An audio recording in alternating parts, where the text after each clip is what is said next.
Good morning friends. நேற்று night நம்ம செஞ்ச கம்பங்கூழ் எப்படி இருக்குன்னு பார்க்கலாம் வாங்க. இங்கே பாருங்கள் எவ்வளோ கெட்டியாக ஆயிடுச்சு. மேலே ஆடக்கடை இல்லை, நல்லாவே இருக்குது, காயலை. அதனால் இப்போ நமக்கு எல்லா கூழும் தேவையில்லை. அதனால் இந்த மாதிரி ஒரு பாத்திரத்தில் தண்ணி வச்சுருக்கேன். இதில் நம்ம இதை எடுத்து போட்டு ஃப்ரிட்ஜில் வச்சிட்டோம்னா நாளைக்கு கூட நம்ம சாப்பிட்லாம். இந்த மாதிரி ஒரு கரண்டியால் எடுத்து இதில் போட்டு வச்சிடலாம்.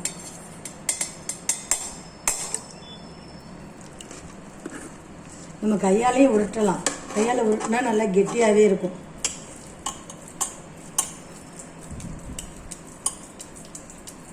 இங்கே பாருங்கள் ஃப்ரெண்ட்ஸ், இந்த மாதிரி உருட்டி இதில் போட்டு வச்சுட்டா அது அப்படியே இருக்கும். நம்ம நாளைக்கு கூட யூஸ் பண்ணிக்கலாம்.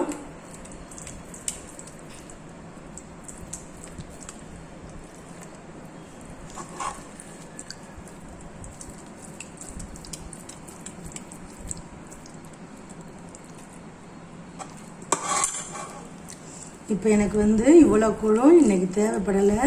நான் மட்டும்தான் குடிக்க போகிறேன். ஹஸ்பண்ட் ஒரு மேரேஜுக்கு போயிட்டாங்க. அதனால் இந்த மாதிரி எடுத்து வச்சுட்டு நம்ம இதை ஃப்ரிட்ஜில் வச்சிடலாம், நாளைக்கு யூஸ் பண்ணிக்கலாம். மீதி இந்த பாத்திரத்தில் இருக்கிற கூழே இப்போ எனக்கு போதும்.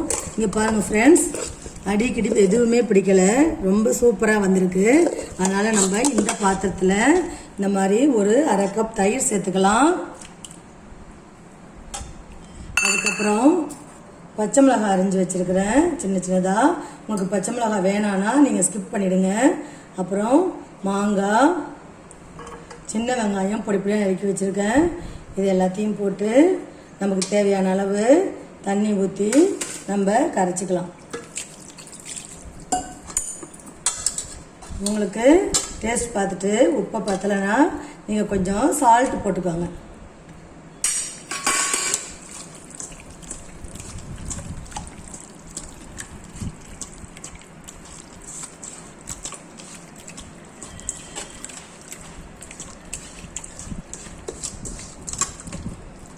கூழ் கரைக்கும் போது எப்படியுமே ரொம்ப தண்ணியாகவும் ரொம்ப கெட்டியாகவும் இருக்கக்கூடாது, கொஞ்சமாக இருக்கணும்.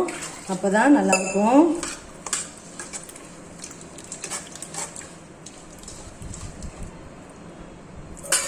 இங்கே பாருங்கள் ஃப்ரெண்ட்ஸ், இப்போ கூழ் நமக்கு குடிக்கிறதுக்கு ரெடி ஆயிடுச்சு. இங்கே பாருங்கள் ஃப்ரெண்ட்ஸ், கொஞ்சம் கூட அடி பிடிக்கலை. கூழ் நல்லா சூப்பராகவே வந்திருக்கு. தேங்க்யூ. இந்த வீடியோ உங்களுக்கு பிடிச்சிருந்தா லைக் பண்ணுங்கள், ஷேர் பண்ணுங்கள், கமெண்ட்ஸ் பண்ணுங்கள், சப்ஸ்கிரைப் பண்ணுங்கள். தேங்க்யூ.